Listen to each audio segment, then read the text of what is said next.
نہیں، دراصل بات یہ ہے تمام مدد اللہ ہی کی طرف سے ہے۔ میں آپ سے مدد چاہوں گا، آپ مجھ سے مدد چاہیں گے، یہ بھی اللہ کی دی ہوئی طاقت سے ہی ہے۔ جبریل علیہ السلام کی مدد بھی اللہ کی دی ہوئی طاقت سے، اولیاء انبیاء اہل بیت کی مدد بھی اللہ کی دی ہوئی طاقت سے۔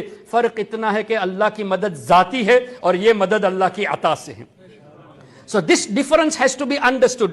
اب کوئی خالی یہ کہے نہیں اللہ کے سوا کوئی مدد نہیں کر سکتا، آیت کریمہ پیش کر دیا، ہم آیت کا انکار نہیں کرتے۔ وَمَا لَكُم مِّن دُونِ اللَّهِ مِن وَلِيٍّ وَلَا نَصِيرٍ، اللہ نے فرمایا اللہ کے سوا تمہارا کوئی حامی و ناصر نہیں، کوئی مددگار نہیں اللہ کے سوا۔ We have to accept۔ اب اس آیت کو لے کے کہتے دیکھو حضور بھی مدد نہیں کر سکتے، غوث و خواجہ مدد نہیں کر سکتے، اس لیے کہ اللہ نے فرما دیا۔ تو آپ ان سے یہ پوچھے کیا اللہ نے یہ نہیں فرمایا قرآن میں انما ولیکم اللہ ورسولہ، بے شک اللہ تمہارا مددگار، اللہ کے رسول تمہارے مددگار؟ اب اس آیت کے بارے میں کیا کہو گے؟ اور اگلا حصہ والذین یقیمون الصلاۃ ویؤتون الزکاۃ وہم راکعون، اللہ کے نیک بندے بھی مددگار ہیں۔ پھر فإن اللہ هو مولا وجبریل وصالح المؤمنین والملائکۃ بعد ذلک ظہیر، جبریل علیہ السلام مددگار ہیں، نیک مسلمان صالح المؤمنین مددگار ہیں، فرشتے مددگار ہیں، اللہ ہی نے تو فرمایا۔ اب کیا پتا چلا؟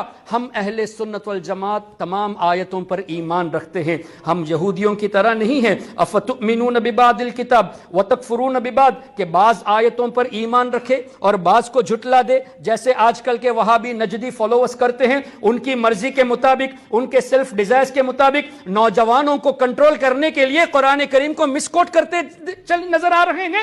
وہ کیا کرتے ہیں؟ صرف ان آیتوں کو پیش کرتے ہیں اور اس کو ایویڈنس کے طور پہ کہتے ہیں دیکھو اللہ نے نبیوں کو طاقت نہیں دی، جبکہ رب نے خود فرمایا میرے رسول مددگار ہیں۔